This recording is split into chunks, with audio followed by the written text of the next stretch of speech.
Okay. So hopefully that's showing up as recording, is it? Yep, you're recording. Okay, great. Thanks, Giovanni. Giovanni's my IT guy this morning. So, Trying. um, so anyway, one of the things that's stressful is trying to manage all this technology for doing programs, but we're all learning. We're all learning a lot. So professionally in my career, I've learned a lot about stress personally. Also, I just turned 75, so I've had to navigate a lot of ups and downs in life. And before I even begin, I want to just acknowledge all of you who are taking part in this program this morning. I would guess that we don't have any youngsters among us. So if you think about all the things in your life, all of the difficult, all of the challenging situations that you've already been through and managed to negotiate, maybe not perfectly, but at least successfully, I want you to reach around and give yourself a big old pat on the back. But it seems like I've never experienced anything quite like what's going on in the world right now. And it always seems like there's something new to worry about every single day. So I want to give a quote from Hans Selye. Hans Selye was a physician and a researcher years ago who was really the first one to take a long, hard look at the stress response, what's involved, how it works, how it affects us in our bodies and our minds. And he defines stress. It's a non-specific response of the body to any demand for change. Now, non-specific, and we'll explain what that means, is once that system gets triggered, a whole cascade of things happens in your bodies, in your minds, and it's really not related to the cause or the intensity of the cause. So just keep that in mind as we go forward. So if he's talking about a response of the body to any demand for change, certainly we can look at all the changes we have been forced to make during this period of COVID. And as time drags on, as we go through the weeks and the months, particularly now that winter is coming on us and we're more confined to indoors and perhaps the weather is not so good, our imagination, if the real dangers aren't enough, our imagination tends to kick in, and we think a lot about the what ifs, what might happen, those kinds of things. I also know that learning to manage stress is critically important to our bodies, our minds, our energy, and our emotions. The physical effects of long-term, unrelieved chronic stress are notable. So we need to get better at managing. And I love science. I went into nursing. I love understanding the scientific basis for why things are the way they are. So we're going to talk a lot about what exactly is it scientifically that causes the body to react, that causes the mind to react, and how can we use that knowledge to get better at managing stress. So here's what we're actually going to be focusing on today. Here's an overview. We're going to review how acute and chronic stress impacts our bodies, our minds, our energy, our joy of living, all of those other things. We're going to explore the specific aspects of COVID-19 that have made it especially difficult to stay balanced, focused, and calm.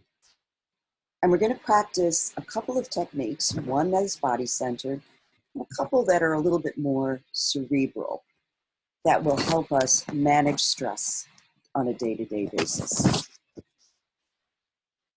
So let's take a look at that stress response. Now, maybe you've not seen one of these guys while you're walking down the street, but this is saber-toothed tiger. And our ancestors had to face this and more back in prehistory. But the fact that we may not see a saber-toothed tiger when we're walking around the neighborhood, our bodies are programmed from our ancestors to react in a certain way, regardless of what the stress is. It's the triggering of the sympathetic nervous system. And here's what happens.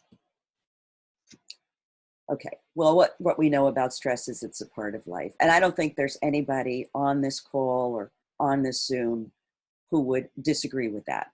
We have to deal with it every day in some form or another. It is a total body response. It affects us physically, and I'm sure you can name right off the top of your head some of the things that you've noticed that might happen when you feel stressed.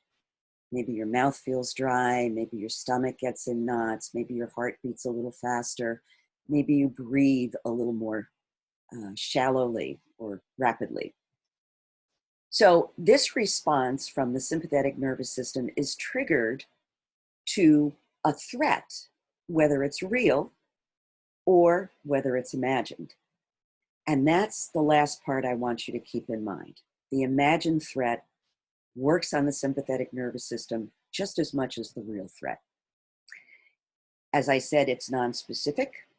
It doesn't depend on the cause or the intensity of the cause.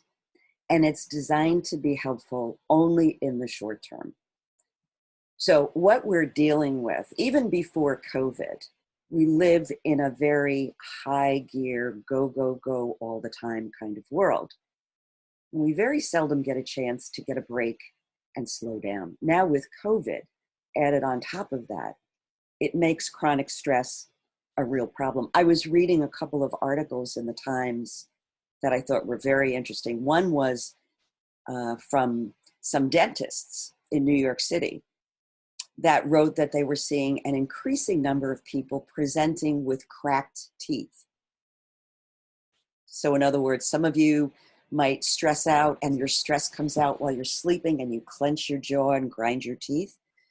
So that could be one of the symptoms of COVID, is that we're stressed out and this is the way we're relieving our stress. And the other was in the paper just this morning about how there's a shortage of, believe it or not, antacids. Many of you might be prone to indigestion when you feel stressed. So apparently there's a run on Tums and other forms of antacids. So once that sympathetic nervous system is triggered, a flood of chemicals is released into your body. And you may be familiar with these: the adrenaline, the epinephrine, and the cortisol. There's going to be a couple of other hormones that are released that we're going to speak about in a little while, which are actually helpful in terms of stress. So maybe you're not going to see a saber-toothed tiger when you're walking around the neighborhood, but you might see something like this. And just looking at this slide, how does that make you feel? Does that make you feel anxious? Does it make you feel tense? Do you begin to write in your mind a story about what's going on in this situation? Your imagination begins to kick in. Here's also some other things we know about stress. Social stressors can be very, very difficult to deal with. And again, I've been reading about, we have a tendency to do what we call COVID shaming. I know we're all very concerned about keeping our bodies safe, keeping other people safe, wearing masks. Unfortunately, not everybody is on board with these protocols in terms of distancing. And there's a lot of shaming going on around this. So that can be a profound social stressor. Stress can arise physically and affect your mind, or it can arise in your mind and affect your body. For example, if you don't get a good night's sleep one night, the next day when you wake up, you're going to find it very difficult to deal with everything you have to deal with during the day because your body is not well rested. So that creates a stressor, which affects your perception of what's going on in your life that day. And from your mind to your body, if you've ever had a nightmare while you're sleeping and you wake up and you're all perspired or you're shaking or you're anxious, those thoughts that you had in your dreams triggered that cascade of stress hormones that affected your body. There is such a thing as good stress. If what Hans Selye says is true, which it is, that any demand on the body for change produces stress. We can think of a lot of situations in life that we think of as positive, as good, that can be very stressful. Just think about planning a vacation, having a wedding, having a new baby, starting a new job, maybe if it's a job that you really want. These can all be very stressful situations, even though they're positive. And the other issue is the degree to which we feel stress is related to how much control we feel we have or don't have in any particular situation. And I've included an exercise that I hope we have time to do later on that talks specifically about that issue of control. And there's a lot going on in the world right now that we don't have control over. Let's look at some of the good news about stress. You know, stress is always painted as the bad guy, but there is some good news. When that sympathetic nervous system is triggered by whatever the stressor is, in addition to the adrenaline, the epinephrine, and the cortisol, our bodies also release oxytocin. And oxytocin has been dubbed the cuddle hormone. It's what's released when you hug your partner, your grandchild. I love this picture of my grandson and one of my pugs, and they're definitely having a bonding moment. And oxytocin stimulates us to seek engagement with others, to seek support, to seek connection. And one of the things that's happening during COVID is this sense of isolation and being cut off. But prompted by the sympathetic nervous system, we can also begin to reach out to others in different ways. The other hormone that's released is something called DHEA. Do not ask me to say it in its full chemical name because it's very long. But what DHEA does is it stimulates us for growth and learning. It primes your brain to learn new things. And I don't think there's anyone on this call who hasn't had to learn a new way of doing something, or thinking about something during COVID. So it's very, very important that we recognize that those hormones are a part of stress, but they are there to help us, and we can tune into that. Also, when it comes to stress, there's what I call the Goldilocks zone. If you look at stress in this way, as a bell curve, too little stress, and we're bored. We're just complacent. We don't have any get up and go. If we have too much stress, there's a risk of burnout. But there's an optimum level of stress right in the beginning where the DHEA has primed us for learning, we're on our best game, and we're able to function really, really well. So we're striving for that peak performance. As I like to tell people, I would much rather wear out than rust out. So I'm always aiming for that Goldilocks zone. The other interesting thing about stress is that the research has shown that people who hold the attitude that all stress is dangerous and negative tend to be most affected by the negative effects of stress. So it's your mental attitude can have some impact on the way the stress impacts your body and your mind. So stress is not necessarily the enemy. It's our perception that determines its effects on us. I recently participated in a study that was run by the World Happiness Institute out of Denmark. And I participated in these weekly surveys over the internet, and I received the results of that recently. And it points to the fact that there's a phenomenon that's known as post-traumatic growth. We're used to hearing about post-traumatic stress syndrome. But there is another side of that, which is that people can come out of difficult situations stronger, more resilient than they were before they went in. And one of the things that came out of this study about this post-traumatic growth during COVID is the phenomenon that people tended to appreciate small things, and they had an increased sense of compassion for other people and increased resilience. And as I'd like to think about it, situations don't change us. We choose to change with the situation. You might want to make a note of this. There's a wonderful speaker. Her name is Kelly McGonigal. And she has a book out called The Upside of Stress. She also has a TED Talk about making stress your friend. And she talks a lot about this positive side of using stress for growth and change. So over time, if stress continues, our brains get primed to be vigilant. Remember, the stress response is a survival response. You know, we need to have that in order to stay safe, because it means fight, flight, or freeze. So if we saw that saber-toothed tiger, we may not want to freeze. We might want to either fight the tiger or run away. I know I would probably run away.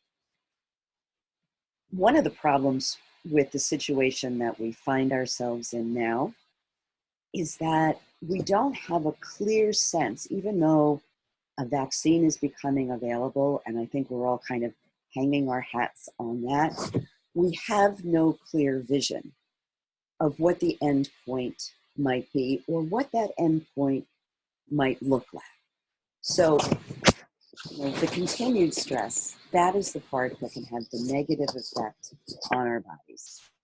We have an increased risk of diabetes, strokes, heart attacks, possibly certain types of cancer, difficulty with sleep, hampered learning, and interfered immune systems. They don't function as well. And certainly, last but not least, continued stress can take a lot of the joy out of your life. So enough talking. Let's have some experience here. We're going to do a little breath awareness experience. So I'm going to ask you to get as comfortable as you can, wherever you happen to be. To sit in your chair, make your feet be flat on the floor. You can take your glasses off. You're not going to need them. All you're going to need to do is listen to the sound of my voice. So just take a minute to settle into your space. If your shoulders are tight, you might want to roll them just a bit, one way and the other. I tend to hold a lot of tension in my upper body, so I'm going to invite that to relax. And then let yourself settle in. You want to find that balance in your body between letting the muscles relax and keeping them just engaged enough so your spine stays straight and there's room in your body for breath. Close your eyes if that feels comfortable. If not, you can just look towards the floor. Take a moment to simply feel yourself as you are. Feel your body. If you're seated in the chair, notice what parts of you are touching the chair and where there's some space.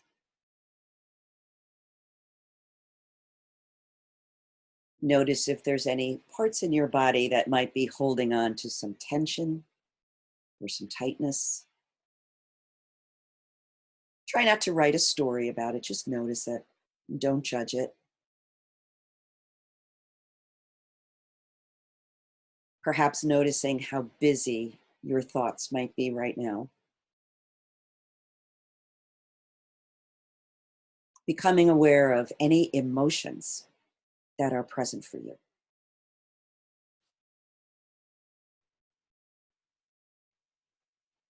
And now redirecting your attention so that it rests on your breath. I might even suggest that you focus on an area directly outside the nostrils on the upper lip. And you can feel the air coming in, cool and dry, and you might feel the exhale leaving your body warm and moist. So just noticing the breath. And if your thoughts should start to wander, which they undoubtedly will, just come back to the breath.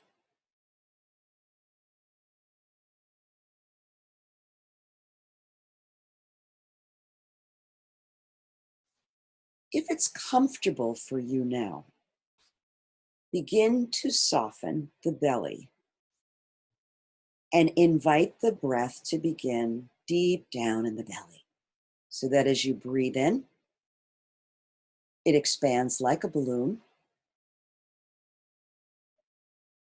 And as you breathe out, it sinks back towards your spine.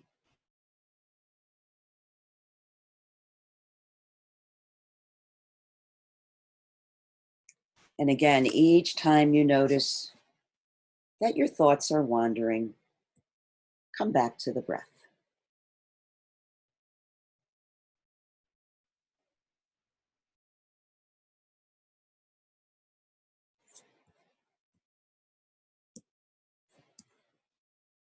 Breathing in and breathing out. Over the next 3 breaths, see how present you can become to yourself, bringing your body, your mind, your heart all together in this one moment.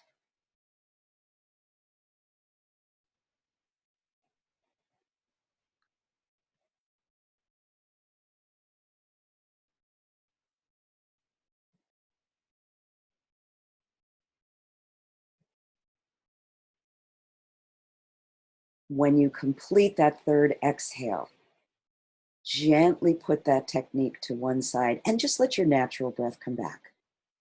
And take a moment to notice how you feel.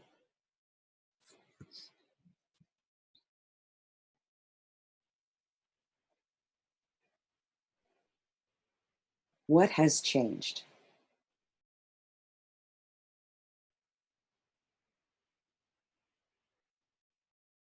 If your eyes are closed, you can open them now. And Giovanni, I'd like to ask you to unmute everybody so we could get some discussion going on what that experience was like. I will certainly try. For now, everyone who does have the mute, you have the ability to unmute yourself.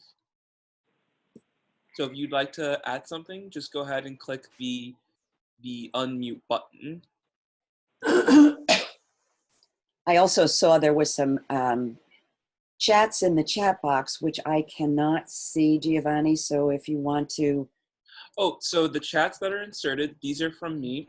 I put in the link to Kelly McGonigal's How to Make Stress Your Friend. And then there's also a link on DHEA from a government organization website if anyone is curious on what on further information on the hormone. Thank you, Giovanni. You're welcome. You're a great IT guy. I'm trying. All right, so let's get a little input from the group. What did you notice during that practice? By the way, that was only about 5 minutes. It wasn't a very long time. So let's get a little input. What'd you notice?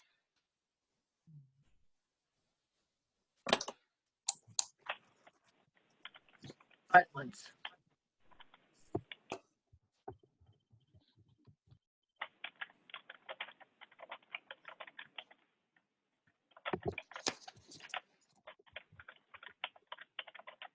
Ellen, you are being heard right now. Was there something that you'd like to say? Yes, I was going to say, I was just writing it. Oh. Yeah, I was just writing it. So I don't know. Let's see. I'm gonna send it. Okay, you can actually speak because I can hear you, Ellen, if you have a question or something you noticed. Okay. No. I was very surprised about my reaction to that because all of a sudden I found myself crying. And I thought I was feeling pretty good. I don't know why that is. Was there a thought associated with that emotional response, or did it just kind of come spontaneously? Yeah, it just came spontaneously. You know, it's funny that you mentioned that because for 20 years I was a massage therapist, and people would have all kinds of interesting reactions on the table when they got very relaxed. Some people would laugh, other people would cry, and they'd say, I have no idea why I'm crying. I just feel totally relaxed, and it must have been inside there and needed to come out or something like that. But so that is something that can happen. That can happen. Yeah. Any other reactions that people would like to share?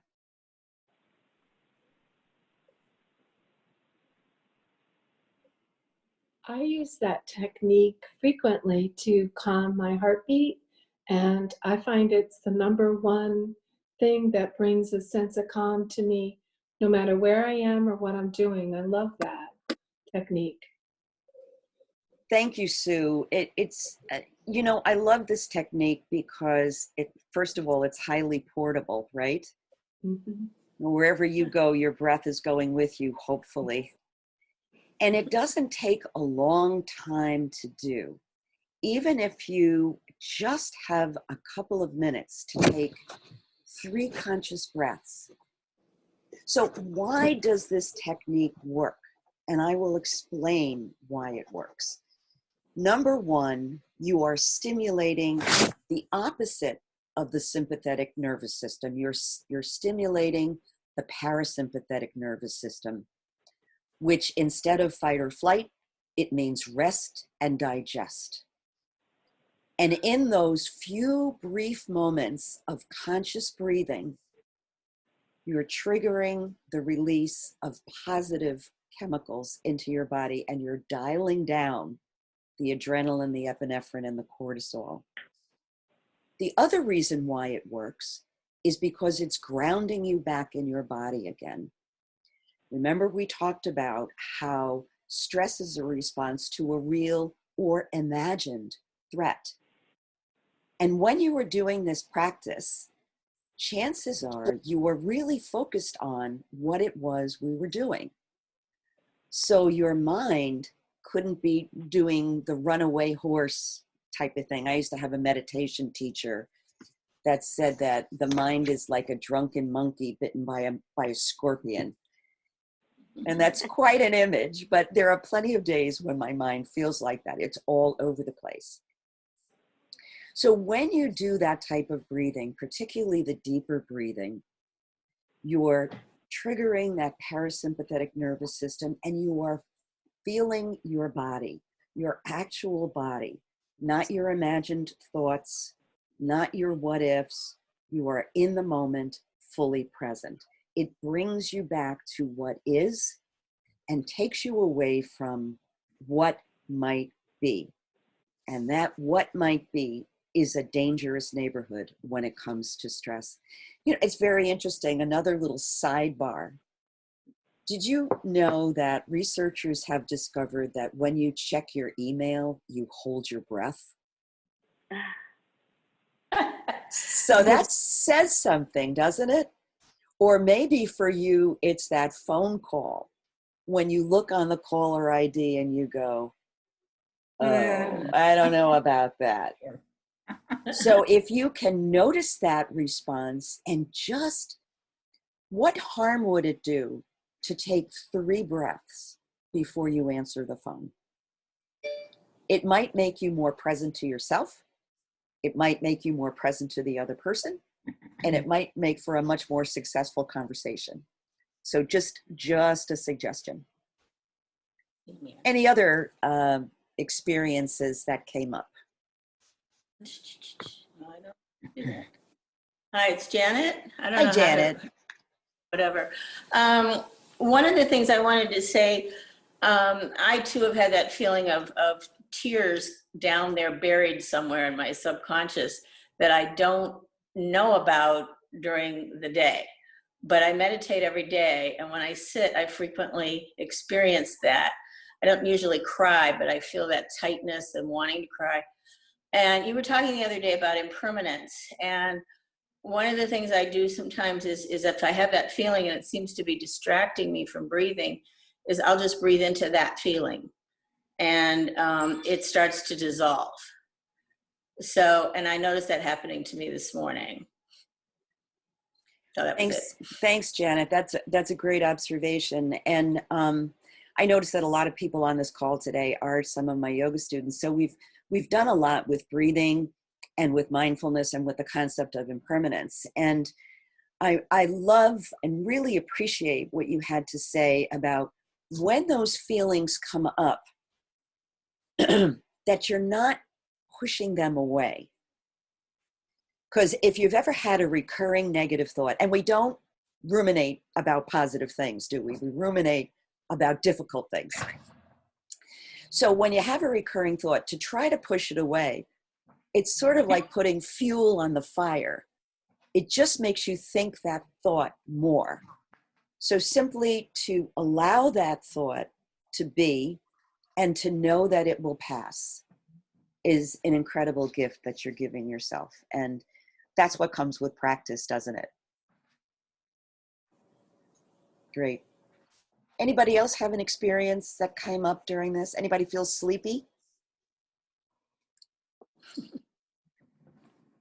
That happens sometimes.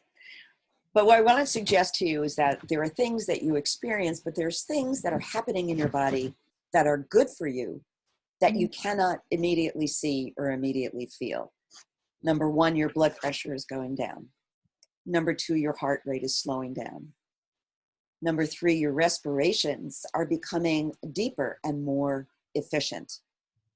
And your entire digestive system, which may have been tight, is beginning to relax. Remember, parasympathetic is rest and digest. So we're allowing the body to function at its highest level. And it's also very restorative to our immune systems. And we want to keep those in good functioning order right about now. So if we could mute everybody again, that would be good. And I'm going to continue on here. Judy, just make sure to unmute yourself once I mute all. All righty.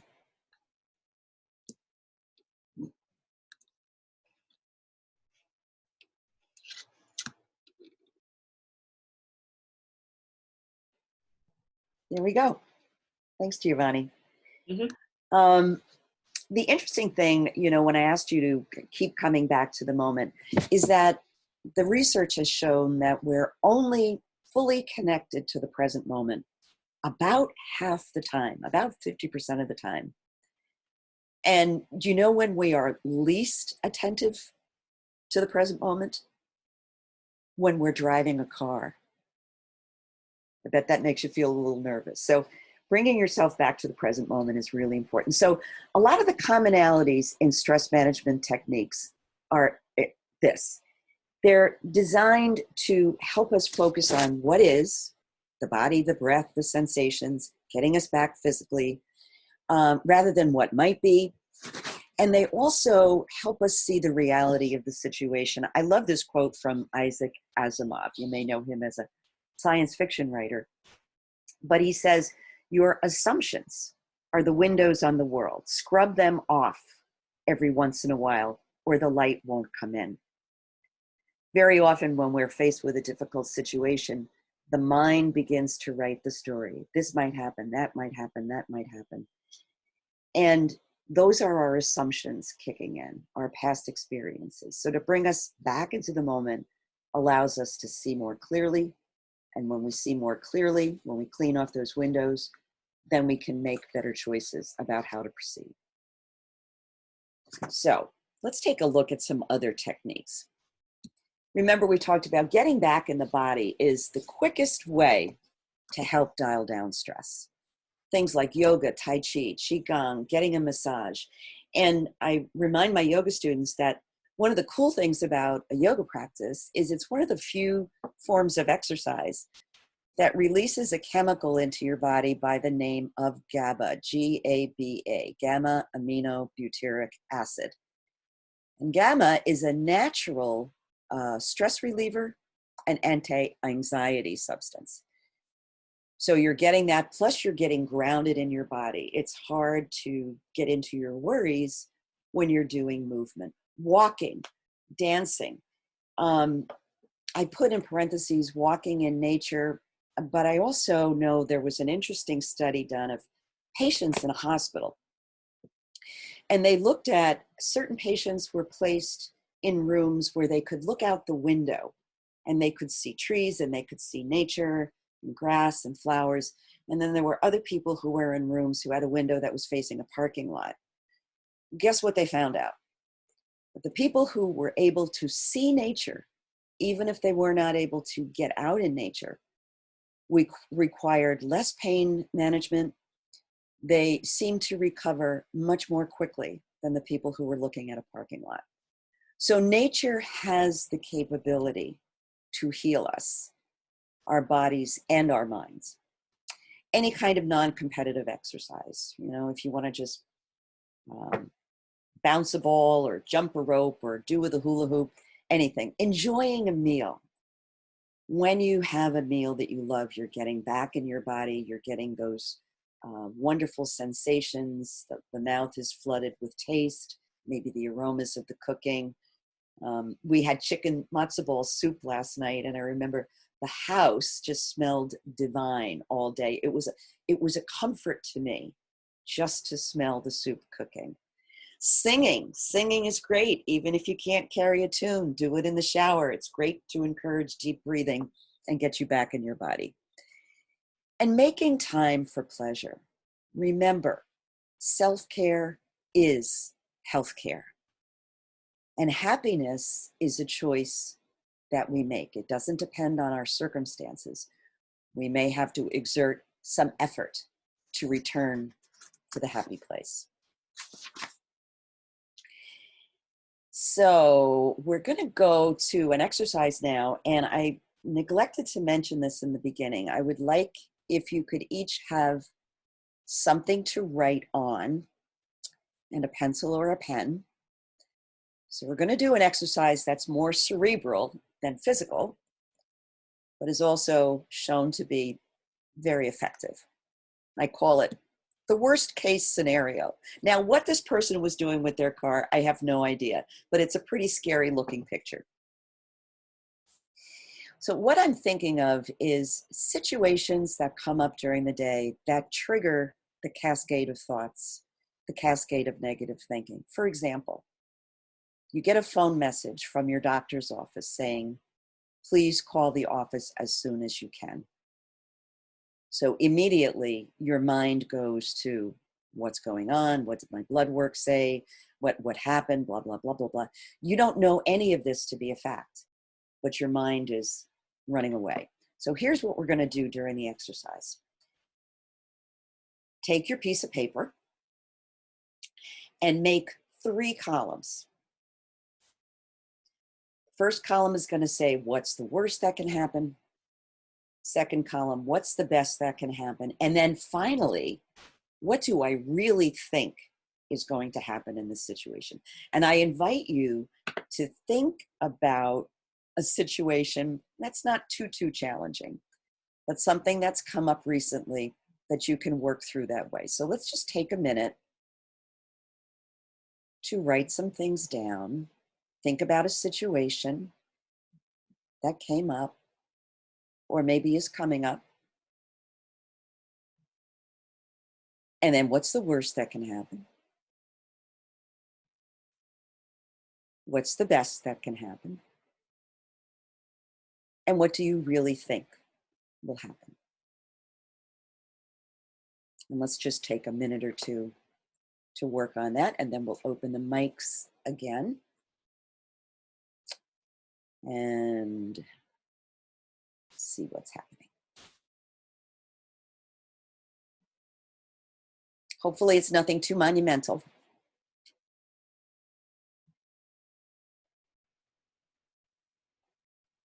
You all should have the ability to unmute yourselves now.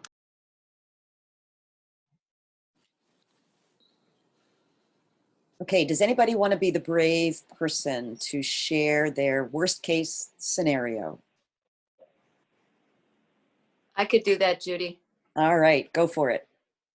I have a loved one that is waiting a lab test. She's been waiting for the last 5 days for it to get sent to her doctor. And in the worst case scenario, it could indicate something such as cancer. In the best case, it would not indicate cancer. And I don't think it's going to indicate cancer, but I just wanted to add something. Sure. I'm taking a course on a free app called Coursera. And the course is positive psychology from Yale University. You can take it for free. You don't have to complete the, paperwork if you don't want to. You can, what do you call it? When you Audit? attend a course. Thank Audit? you. I was going to say oyente, but yeah. So the course talks about this concept that you're having us look at, about how our monkey minds, in a sense, they don't use that terminology in this context, but they say we go to an we always think something intense that probably is not. We do that. That's kind of where we go. The research is showing how we project something. It's not actually going to be a reality in our first thought. So, yeah. It's so catastrophe. They call it catastrophizing a situation. Yeah. And Melanie, that's great. And this is a technique I learned from a positive psychology site. And I use it myself all the time because the downside of being a person of a certain age is that we have a ton of life experiences. Mm-hmm. So we remember those experiences and we learn from them, but unfortunately, we tend to go to the worst possible scenario based on our life experience. We should be doing the opposite, Judy. Exactly. We should be thinking about how many times did we have a negative experience in our mind, thinking it was going to happen, how we were projecting it. Right. And then all of a sudden it did not happen, but we're thinking beings, unfortunately, and sometimes that's not the best thing. So. Yeah, that's what I say. My mind can sometimes be a very dangerous neighborhood and I don't want to live there. But the other useful part of this exercise, and they may have talked about this in the article that you read, is that when we actually put pen to paper and write these things down, we can actually look at them more objectively than if they were just free-floating thoughts in our mind. And we can look at those worst case things and go, well, no. Best case, maybe not. But the reality, we are really pretty skillful as human beings in finding a realistic middle ground in these situations. And by writing it down and actually looking at what we've written, it gives us much greater impact than just sitting down and thinking about them. And by the way, worrying about a situation is not doing something about a situation. It's like paying money on a debt you may not owe. Uh-oh. Which I love. I love that phrase. But and this goes to the next thing that we're going to talk about, which is a sense of control. Does anybody else want to share their scenario before we move on to the next thing? Thank you, Melanie. That was great. Anybody else?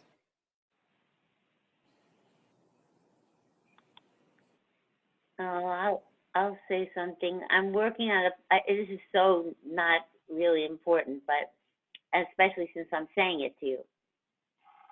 but I'm working on a poncho for my granddaughter. I'm not the world's greatest knitter, but one of my friends is helping me, and it's a good activity for now, you know. And there are some snags in this because she's not sure it's going to work out. We changed the pattern slightly, and I am, like I said, not such a good knitter. So what's the worst thing that can happen? It totally will be wrong and will not look even remotely good. What's the best thing that can happen? It's going to look great. It's going to fit perfectly, and it's going to look great. What do I really think will happen? It will look okay, but it's going to need some tweaking.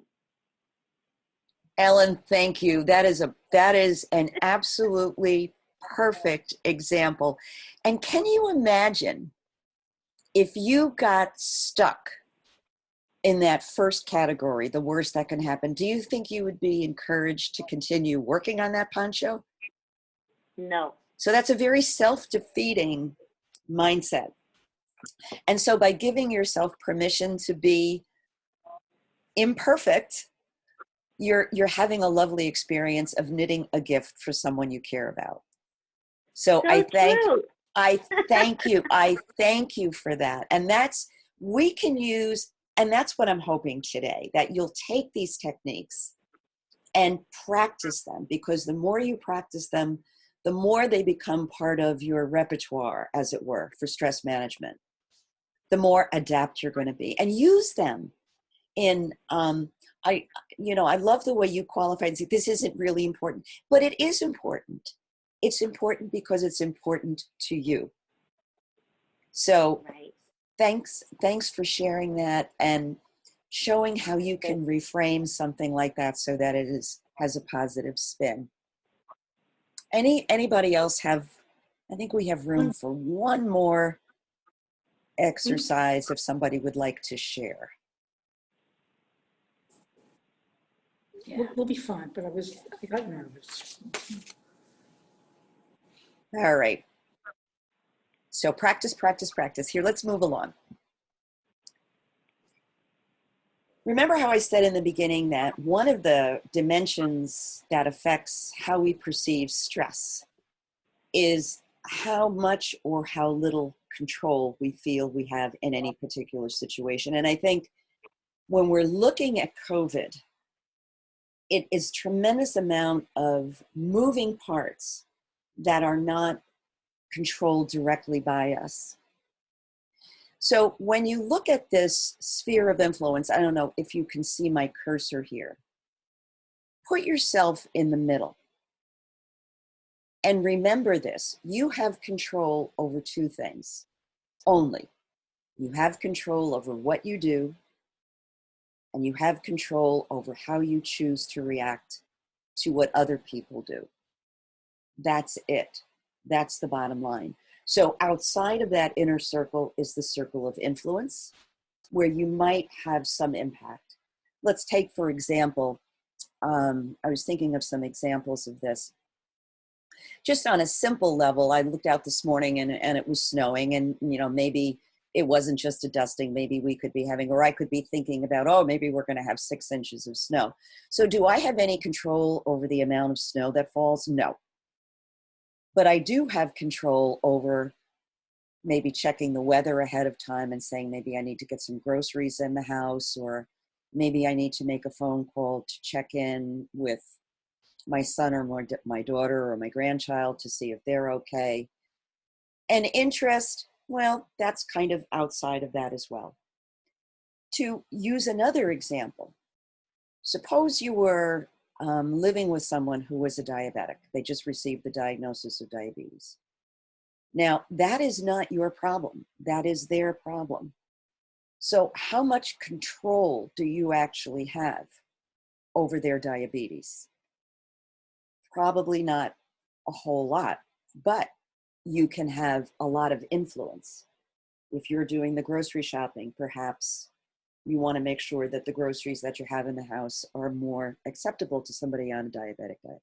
Interest, maybe you want to be channeling some articles about management of type 2 diabetes to your friend or your partner. So when a stressful situation comes up, whether it's a big one or a small one, think of where you, in the center of those circles, fit. What is it that you actually have control over? And what do you not have control over? And try to focus your energy on the things that you do have control over, the choices that you make. Okay. So I just want to sum up here so we have a chance to do our poll at the end. These are some basics when it comes to stress management. We need to take care of the basics. We need to get enough sleep. We need to get the right amount of exercise, rest, good food. If you don't take care of your body, where will you live? And remember, stress can arise from the body and affect the mind and vice versa. So by managing our stress and by taking good care of our bodies, we're having the best possible experience we can have in any circumstances. Write it down. If you keep a journal is very helpful. And a lot of people are saying that they derive a lot of benefit from keeping a gratitude journal. And that could be something very simple like, all right, today, what are a couple of things, maybe one thing, two things, three things that I'm grateful for? Maybe you received a phone call from a friend. Maybe you baked a loaf of banana bread and it came out just perfect. Maybe you had a chance to have a Zoom call with somebody in your family who you haven't seen in a while. Write it down. Just like when we were doing the worst case scenario, writing it down has value. And then you can reflect on that. Talk it out with a good friend. I always like to say we have 2 ears, 1 mouth. So even though you're going to talk to your friend, make sure you're also there to listen and receive to what they have to say. Volunteer. Volunteering is good for the recipient and it's also good for the giver. The research is in again and again that people who help others wind up doing an awful lot for themselves as well. And even if you can't get out of the house, you can write a letter. Think about somebody who's maybe homebound, who would benefit from receiving a phone call or a note from you. Think about that. Know your limits. Know when to say no and control what you can control. And I like to say we're bombarded with negativity on the television. And I always say you can vote with your finger, turn the TV off. And don't let yourself get overloaded to the point where you're super, super stressed. And also, last but not least, be aware of the effect of negative people. Negativity is more contagious than COVID. It just is there all the time. And did you realize that it takes 7 positive things to offset the effect of 1 negative thing? I'm sure you've all had the experience of being with somebody and they on and on and on about this is wrong, that's wrong, that's wrong. And they leave you and you look and say, where was that truck that just ran over me? And conversely, there are people you can be with who are positive, who are uplifting, who make you feel good to be around. Whenever possible, I know it's not always possible, but whenever possible, choose to spend your time with positive people. So that's it. That's all I have to share. I like to close with this quote from John Kabat-Zinn, who developed mindfulness-based stress reduction. And he says, you can't stop the waves, but you can learn how to surf. So who knows how long COVID is going to be with us, hopefully not too much longer, but we will adapt, we will become resilient, you will practice these techniques, and you will get better at managing your stress. So thank you, everybody. I'm going to stop the share here. Thank you, Joy. And I would like to, I know there was a number of chats in the chat box, which I couldn't see. So Giovanni, if we want to kind of turn our attention to those for a minute before people do the poll. Yes, so currently what is in the chats is a YouTube video on Kelly McGonigal's How to Make Stress. Which is great. It's only like 20 minutes long. Mm-hmm. The second link is on DHEA, the hormone that Judy was talking about. And this is a government website, so it's all official organization. And I put in a small little biography on who Isaac Asimov was, who you had quoted. He was an American writer that I know of as well. He wrote very famous science fiction, in particular the Foundation series and the iRobot series. And and last, there is a link that because Melanie had brought up the free positive psychology program from Yale.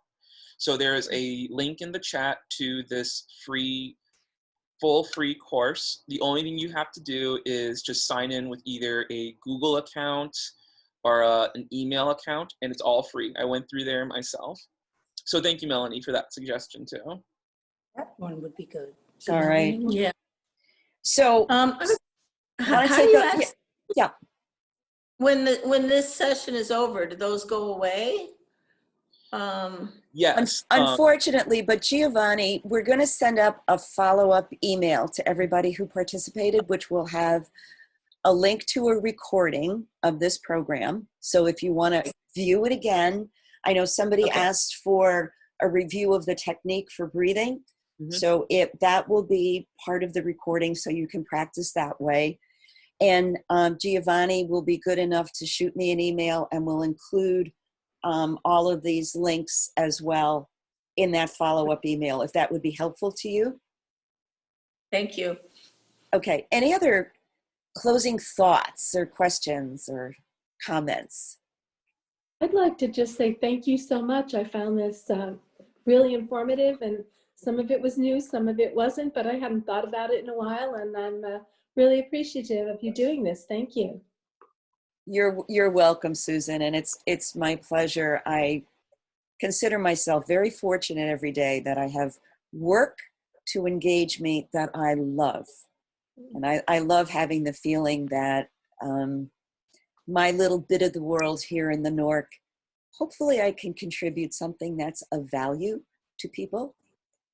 So that's a very, very wonderful, rewarding feeling, and which is why I'm still working at 75. I'm not in any rush to retire. You sprinkle magical dust on us, Judy.